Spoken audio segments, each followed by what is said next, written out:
process of starting chemotherapy for me. It started with, I had to have an appointment with the nurse practitioner first, an appointment to discuss like the medications that I would start with and the flow of the cycles.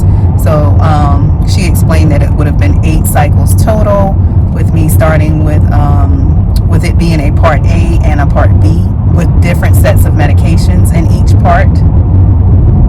She kind of briefly went over the medication, but let me know that the pharmacist would have sat down with me before treatment to tell me a lot more about it. She also kind of explained some of the side effects that I could anticipate, and those were most people complained about fatigue being the biggest one, is what she pointed out, and just kind of said most people tolerated the medications pretty well and didn't have a lot of nausea and vomiting with it because of the pre-medications that they gave. Those helped a lot with alleviating that symptom. That day I also had my blood work done, basically baseline blood work was done that day as well. That pretty much was it. You had to meet our nurse conductor. Yep. Met our nurse conductor. And her name was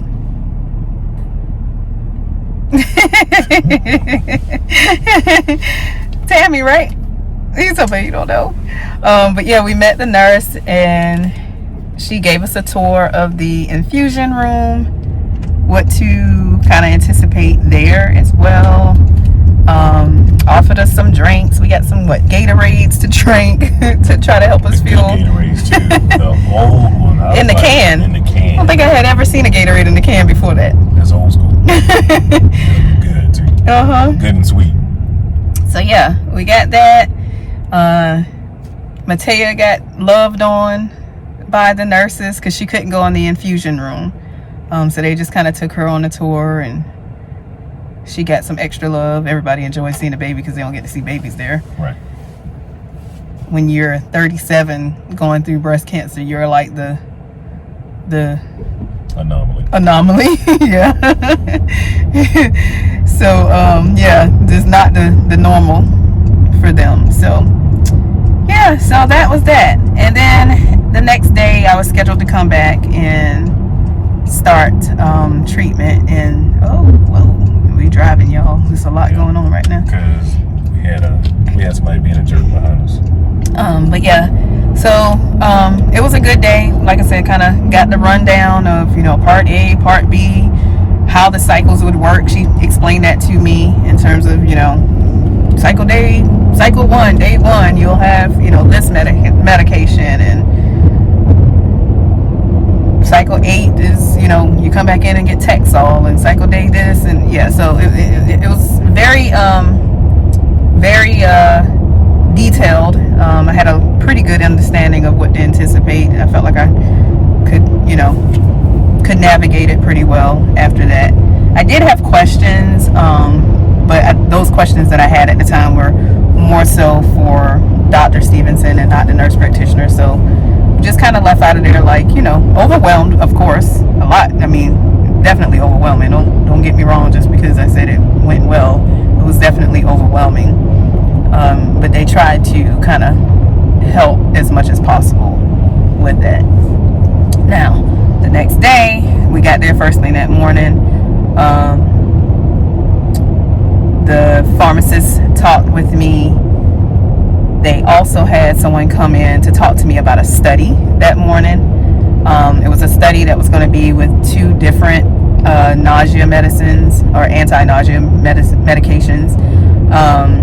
And at that time, I kind of was feeling like it probably wasn't going to be the right study for me, because based off of what I had already heard from the nurse practitioner, their cocktail of pre-medications pretty much kept it to where you weren't sick. Patients weren't really sick on their chemotherapy regimen, with how they had it formulated at the time. And so when they came in asking if I wanted to participate in a study with new medication, I kind of like was like, nah, I don't think I want to do that. So I did turn them down, mainly because I think I was like, I just want to go with, I wanted to go with something that was already like kind of like proven to work well. I didn't want to take the chance on a new medication and have to deal with nausea and vomiting. Like, I looked at it as, if it's not broke, like, there's no need to fix it when it came to me. Now, I am in favor of trials. I definitely support clinical trials and will definitely, encourage others to do those if they are presented with the opportunities, because that's how we advance medication forward, especially people of color. We definitely need to participate in a whole lot more trials than we do as a group. It's just that I don't really want to be sick. Nausea, vomiting, those symptoms, I just don't want those. And so I did not want to chance it with those. However, I did agree to participate in another study, which, I am actively involved in that one. Once we got past that, like I said, I did have the opportunity to speak with the pharmacist. She explained a whole lot in terms of side effects and the medications that I were taking, and what they were caused possibly and things like that. Left out of there. She left out of there, and I felt pretty good in terms of all my questions being answered and having an understanding of what I'd be taking and how it'd be given and the time it would infuse over, all of that good stuff. They explained everything really, really, really well. And then from there, it was time to get started with the process. And so that pretty much involved them accessing my port to connect the needle and the tubing that, would infuse the chemotherapy medication. And so, yeah, that's pretty much how that day started. I have some video that, if you continue to watch this, I'm going to have that included as well, where you can see how, that day was, and, from real time experience. I'll do a whole nother video breaking down what part A consisted of in terms of the chemotherapy medications, and then I'll track side effects and all of that. So just continue to watch and stay tuned on all of that. In terms of how you feel when you're going through that, starting chemotherapy is scary. It's scary because you witness other people go through it. You see things on TV that, everything pretty much that I had up until that point, like, pretty much had me prepared for, like, the worst. And so it was scary. It's scary. You don't know how it's going to affect your body in that moment. You don't know how it's going to affect your body later on. You don't know when side effects are going to start. You're just wondering about everything. And then you add the fact that I had a baby and 3 boys and my husband, and trying to work, like, in my mind, it was just so overwhelming trying to process how it would affect me and how I would manage, dealing with the symptoms and trying to do everything else that I was doing. So definitely overwhelming.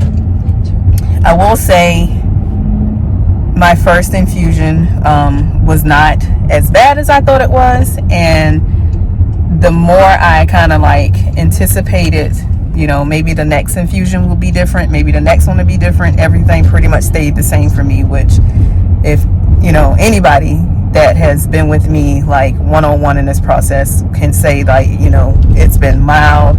I have done amazing, and I can personally say it's not what I thought it was going to be.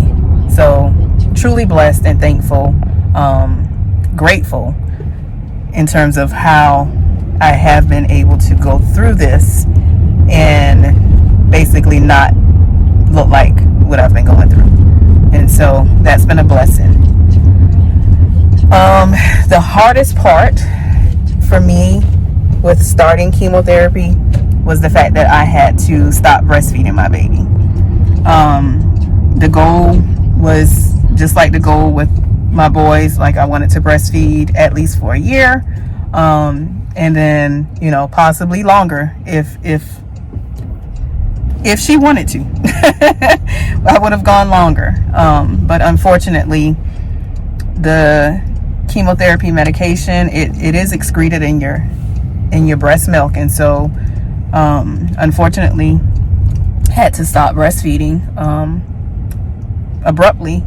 And so I had tried to prepare as much as possible for that from March 11th, when I found out that the cells were cancer cells, up until March 29th, when I started the first infusion. I tried to prepare as much as possible, but there's no way to really prepare for that. Like, we just weren't ready. I can say she wasn't ready, but I know for a fact I wasn't ready either. So we're gonna say we were not ready. So that was the hardest part, and I will do a video specifically on that and going through those emotions and that experience, because that was the hardest part.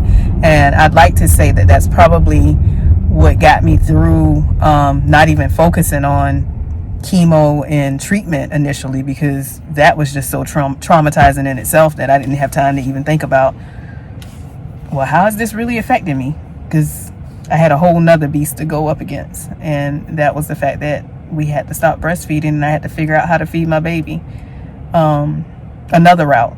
And so yeah, that's that.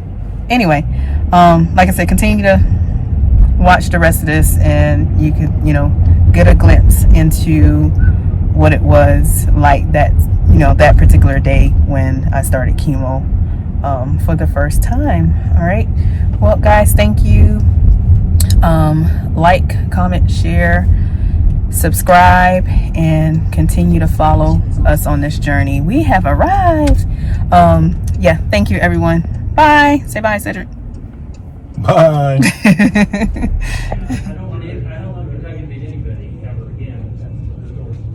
Tender. It is, but you got to clean it good. So.